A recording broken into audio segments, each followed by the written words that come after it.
Last week, a colleague of mine reached out to me with Israel on her mind. She told me that she has long been a Zionist and advocate for Israel. She feels connected to Israel as her people's homeland and believes in its promise to live out the prophetic vision of a just and equal society. While she has often felt uncomfortable or challenged by Israel's policies, especially toward the Palestinians, she has remained proud to speak out for the Jewish state. As a liberal Jew, she has often felt conflicted between her progressive values in the United States and her stance on Israel. But that tension she has long felt is threatening to be pushed to its breaking point as Israeli officials consider annexing the Jordan Valley in the West Bank.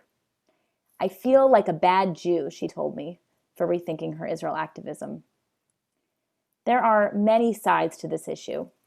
Some worry that annexation spells the end of a two-state solution, as a portion of the West Bank officially would be a part of Israel. Others argue that annexation simply makes official what Israel has been doing on the ground for decades with settlements.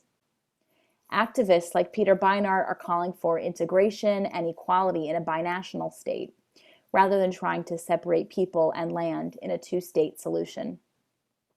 Some point out that Israel has long maintained that the only way to achieve Palestinian statehood is through a negotiated peace deal between the two sides, and this move represents a departure from that promise.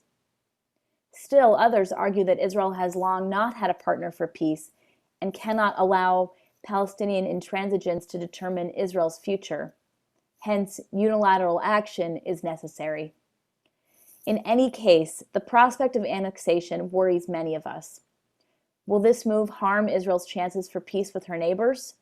What will become of the roughly 65,000 Palestinians who live in the proposed area for annexation? Will they have civil rights and citizenship, or will they be expelled? Will American Jews, who are largely progressive Zionists, feel estranged from the state of Israel as a result of this decision? And how would the proposed annexation affect the relationship between the U.S. and Israel? The entire Democratic leadership of Congress has spoken out against it, including Senate Majority Leader Chuck Schumer and House Speaker Nancy Pelosi. At least 210 of the 233 Democrats in Congress have sent or signed onto letters urging Prime Minister Netanyahu to drop the proposal. This week we read in the Torah about the tribes of Reuven and Gad who ask Moses and the other leaders for permission to remain east of the Jordan Valley rather than cross the river and enter the land of Israel with the rest of the people. The most important detail about Reuven and Gad appears in the first verse of this narrative. These two tribes own cattle in great numbers. Umikne rav haya livnei Reuven v'livnei Gad atzum me'od. Noting that the lands of Jazer and Gilead they just conquered are cattle country, Eretz Mikneh, the tribal leaders tell Moses that they wish to remain there rather than crossing over the Jordan. The word Ivri, meaning a Hebrew, comes from the root ayin vet resh, meaning to cross over. The two concepts are linked. To be a Hebrew is to cross the Jordan and go into the land of Israel. Thus, the two tribes wish to remain on the eastern side of the river, outside the Promised Land, seems to Moses a negation of their identity, a rejection of their people and of God, an act of cowardice and betrayal. Moses responds with anger, asking, "Are your brothers to go to war while you stay here?" Moses accuses the tribes of Gad and Reuven of abandoning their people in their time of need and of giving up on the land promised to them by God. The episode reminds Moses and us of the disastrous events described earlier in the book of Numbers, when the scouts offered a negative report of the land of Israel, leading the people to revolt against Moses and beg to return to Egypt. Now, at the conclusion of their 40 years of wandering, Moses worries that history will repeat itself. The words of 10 scouts once caused an outbreak of panic. Perhaps this movement, led by two entire tribes, will demoralize the community completely and cause them to abandon their sacred mission. But the tribes of Reuven and Gad respond to Moses with a constructive counter-proposal. Perhaps they realize that their request to settle on the other side of the Jordan will be rejected, unless they demonstrate their investment in and concern for their people's mission. So they reassure Moses that they will send troops to participate in conquering the land of Israel, and only then, when the people are securely established in the promised land, will they return to the east side of the Jordan. Lo nashuv el beitenu, they say, we will not return to our homes until every one of the Israelites is in possession of his portion. Moses' challenge to the Reubenites and Gadites that they would let their brothers go to war while they stay here, a charge that they're abandoning their people, reminded me of the colleague who said she felt like a bad Jew for wanting to step back from her Israel activism. Nowadays, unfortunately, it's common for people within the Jewish community to hurl such accusations at others in the community who hold different opinions.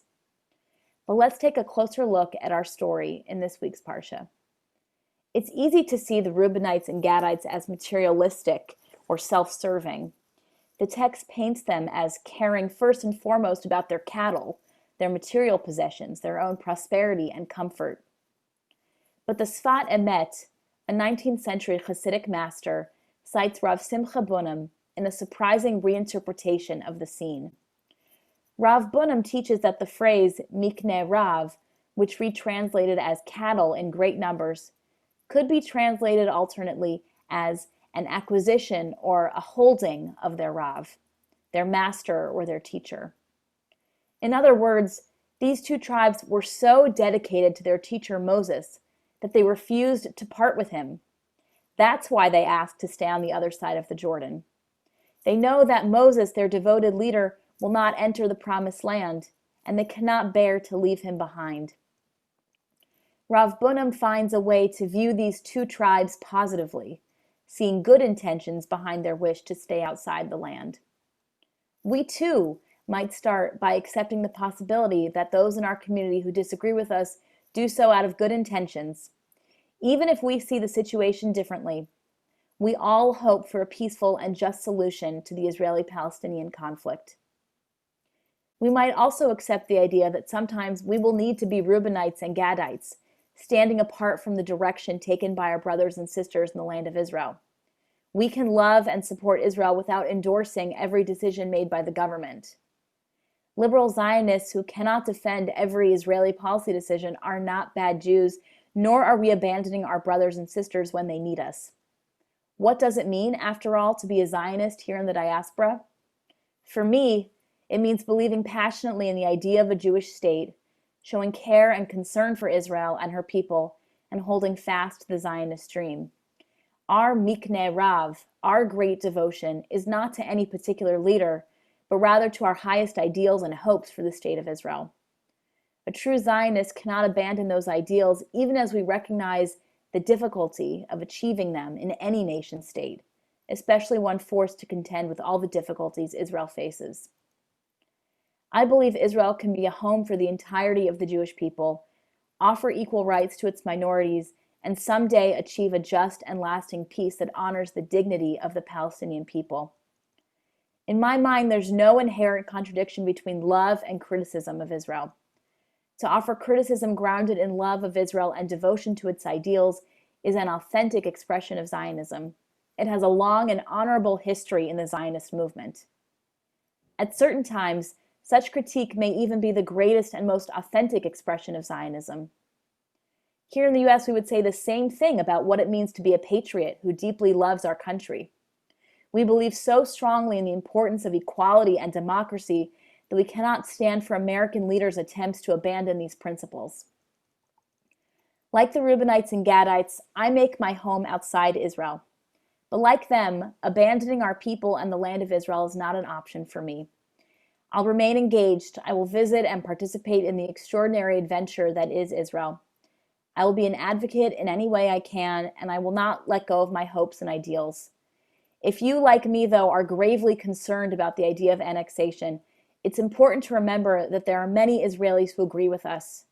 So let us not abandon or leave behind our thousands of Israeli brothers and sisters who are protesting against annexation and fighting every day for a more just and equitable society.